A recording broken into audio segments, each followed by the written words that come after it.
మహాగణపతిం మనసా స్మరామి మహాగణపతిం మనసా స్మరామి. Dear creations family అందరికీ నా హృదయపూర్వక ధన్యవాదాలు. అలాగే జనవరి మాసానికి సంబంధించి మాస ఫలితాలు ద్వాదశ రాశుల వారికి ఎలా ఉండబోతాయి అనేది తెలుసుకునే ముందు ఈ యొక్క మాసంలో మేజర్ ఈవెంట్స్ ఏమున్నాయో అది మనం ఒకసారి చూస్తే 6వ తారీఖు సంకటహర చతుర్థి, 7వ తారీఖు మనకి త్యాగరాజుల వారి ఆరాధన 7వ తారీఖు, అలాగే 14 భోగి, ఇంకా 15 సంక్రాంతి, 16 మనకి కనుమ, 17వ తారీఖు మహాశివరాత్రి ఉంది, 19వ తారీఖు నుంచి కూడా మాఘమాసం ప్రారంభమవుతూ ఉంది. అసలు ఈ మాసంలో విశిష్టతలు మాఘమాసం కూడా రావటం వల్లేమో సంక్రాంతి రావటం వేరు, దానికి తోడు వసంత పంచమి 23వ తారీఖు. సో అందరూ పిల్లల యొక్క మనకి అక్షరాభ్యాసాలు చేస్తాం కదా. 25 రథసప్తమి, ఇంకా సో అలాగే భీష్మ ఏకాదశి 29. సో రథసప్తమి, వసంత పంచమి, మకర సంక్రాంతి, భోగి అన్నీ కూడా జనవరి మాసంలోనే వచ్చి ఉన్నాయి. సో ఇక్కడ మేజర్ ట్రాన్సిటల్ చేంజెస్ విషయానికి వస్తే కనుక ఈ మాసంలో మాసగ్రహాలు రవి, కుజ, బుధ, శుక్రులు నలుగురు కూడా అదేంటో మరి మాట్లాడుకుని మరి గోచారం అవుతూ ఉన్నట్టున్నారు, కలిసి ప్రయాణం చేస్తున్నారు మాసగ్రహాలు నలుగురు కూడా. సో ప్రథమార్థం అంతా అంటే ఈ మాసంలో ఫస్ట్ 15 రోజులు ధనుర్రాశిలో ఉంటారు రవి, కుజ, బుధ, శుక్రులు. మళ్ళీ తర్వాత 15 రోజులు మళ్ళీ రవి, బుధ, కుజ, శుక్రులు మకర రాశిలో ఉంటా ఉన్నారు. మాసగ్రహాలు ఒక రాశినే ఇంపాక్ట్ చేస్తున్నాయి అంటే మీ స్థానాన్ని బట్టి దాని యొక్క ఫలితం కంపల్సరీగా ఎఫెక్ట్ ఉంటుంది అన్నమాట. సో అలాగే ఇక శని ఆయన మేన రాశిలో సంచారంలో ఉన్నారు, గురుడు కూడా మిథున రాశిలో వక్రస్థితిలో సంచారంలో ఉన్నారు, సింహంలో కేతువు, ఇక కుంభరాశిలో రాహు యొక్క సంచారం జరుగుతూనే ఉంది. ఈ విధమైన గ్రహస్థితులు సాధారణంగా ఈ యొక్క మాసం ద్వాదశ రాశుల వారికి ఎలా ఉండబోతుందనేది చూద్దాం. మిథున రాశి వారికి సంబంధించి చూద్దాం. మిథున రాశి వారికి సంబంధించి చూస్తే కనుక ఈ రాశి వారికి ద్వితీయం, ఇక్కడ మెయిన్ తృతీయంలో కేతువు యోగిస్తున్న గ్రహం ఈ యొక్క జనవరి మాసంలో.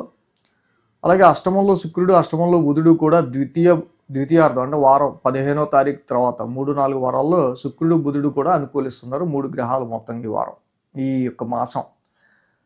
సో మేజర్గా మనం చూస్తే కనుక ఈ మిథున రాశి వాళ్ళకి సంబంధించి రాశ్యాధిపతి బుధుడే డైరెక్ట్ ఆయన 7వ స్థానంలో గోచారంలో ఉంటా ఉన్నారు. ఆయన ఒక్కడే లేరు, అక్కడ రవి ఉన్నారు, బుధుడు ఉన్నారు, కుజ, శుక్రులు కూడా ఉన్నారు. ఇన్ న్యాచురల్ ట్రాన్సిట్ సహజ గోచారంలో రవి కానీ కుజుడు కానీ జనరల్గానే 7వ స్థానంలో ఈ రెండు కూడా చాలా వరకు కూడా బిజినెస్ పరమైన సంబంధాలని కొంచెం ఎక్కువగా వీళ్ళు ఇంపాక్ట్ చేస్తారు. అలాగే బుధుడు కూడా అక్కడ అనుకూలించే గ్రహం కాదు, శుక్రుడు కూడా అనుకూలించే గ్రహం కాదు. అంటే నూతన వ్యాపారాలు మొదలు పెట్టడానికి కానీ, వ్యాపారంలో కొత్తగా డెసిషన్ తీసుకోవడానికి కానీ, సో మ్యాచెస్ గురించి ఆలోచించడానికి కానీ ఈ టైం పెద్ద అనుకూలంగా లేదు. మెయిన్గా ఏంటంటే ఈ గ్రహాలే కాదు, గురువు గారి ఆస్పెక్టు 7th హౌస్ మీద ఉంది, ఆయన ఇంటి మీద. శని ఆస్పెక్టు 7th హౌస్ మీద ఉంది. అంటే శని యొక్క ఆస్పెక్టు 7th మీద ఉండటం, 5 గ్రహాలు రవి, కుజ, బుధ, శుక్ర, శని ఏవి కూడా ఈ 7th ఆస్పెక్ట్ ఏదైతే ఉందో, so this is not a good time ఎవరితో అన్నా వెరీ క్లోజ్ పర్సన్స్తో గొడవ పెట్టుకోవడానికి కానీ, ఇంటర్నల్ యువర్ ఫ్యామిలీ మెంబర్స్తో కూడా సఖ్యతగా ఉండడానికి కానీ ఈ టైము చాలా కొంచెం టెస్టింగ్ టైంలా ఉంటుంది. సో కాబట్టి కాంట్రాక్ట్ విషయాల్లోనూ ముఖ్యంగా జర్నీస్, మిథున రాశి వాళ్ళకి జర్నీస్ ఎక్కువ పడే ఆస్కారాలు కూడా, హెక్టిక్ జర్నీస్ ఒకదాని తర్వాత ఒకటి. సో హెక్టిక్ జర్నీస్ అనేది ఎక్కువగా ఉండే ఆస్కారాలు కూడా ఈ రాశి వాళ్ళకి ఎక్కువ మెయిన్ కనిపిస్తూ ఉన్నాయి. సో ఈ విషయాలన్నీ గుర్తుపెట్టుకొని జాబ్ కాంట్రాక్ట్స్కి సంబంధించిన విషయాల్లో ఆల్రెడీ కాంట్రాక్ట్స్కి సంబంధించి జాబు ఎవరైతే ఉంటున్నారో మిథున రాశి వాళ్ళకి చాలా జాగ్రత్తగా ఇప్పుడున్న టైంని మీరు దాటడం అనేది ముఖ్యం. సో అలాగే ఎందుకంటే 3-4 వారాల్లో మనం చూసినా కూడా రవి, కుజ, బుధ, శుక్రులు ఇక్కడ అష్టమ స్థానంలోకి వెళ్తూ ఉన్నారు. 13వ తారీఖు నుంచి కూడా ఇక్కడ మళ్ళీ రవి, కుజ, బుధ, శుక్రులు అష్టమ స్థానంలోకి వెళ్ళటం జనరల్గా ఈ రాశి వాళ్ళకి సంబంధించి. సో ఇది మీకు ఆరోగ్యానికి సంబంధించిన విషయాలకి సంబంధించి కావచ్చు. ముఖ్యంగా ఏదైతే మీ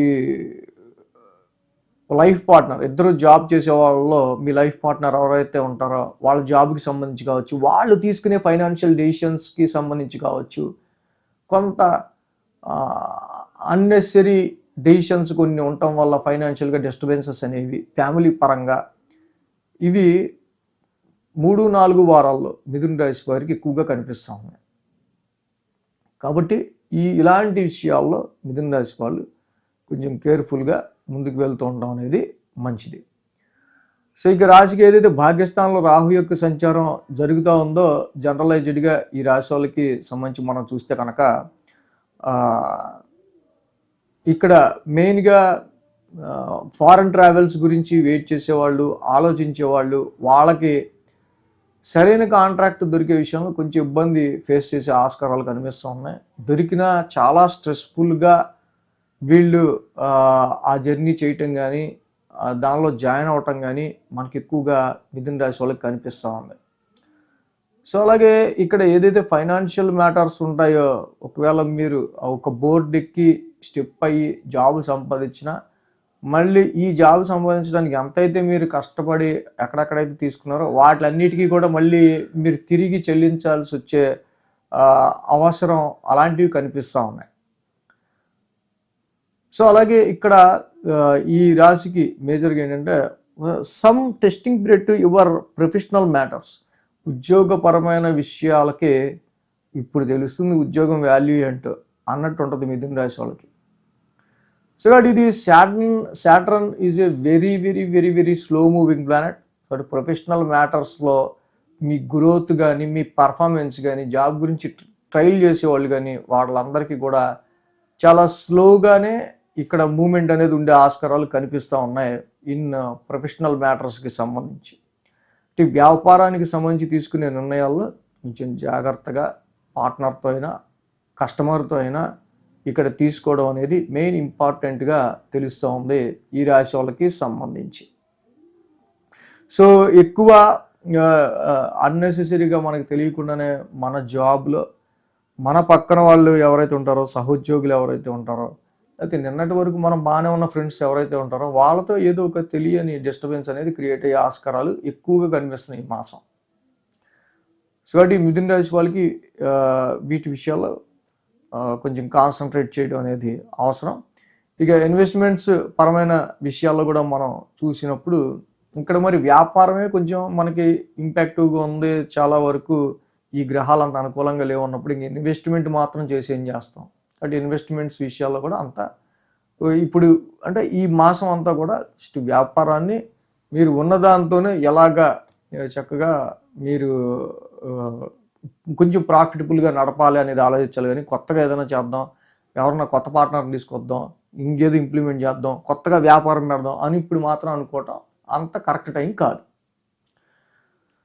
సో కాబట్టి ఈ రాశి వాళ్ళకి ఏంటంటే మేజర్గా మొదటి 2 వారాలు కూడా సో నిజంగా మనం ఇలా చెప్పినట్టు మరి మ్యారిటల్ లైఫ్లో యోగించకపోవడం కావచ్చు, విత్ ఇన్ ద ఫ్యామిలీలో సరిగ్గా సరైన కోఆర్డినేషన్ లేకపోవడం కావచ్చు, ఇలాంటివి ఏ వారంలో ఎప్పుడు ఏర్పడవచ్చు అనేది మనకి సో వీక్లీలో బాగా అర్థమవుతుంది.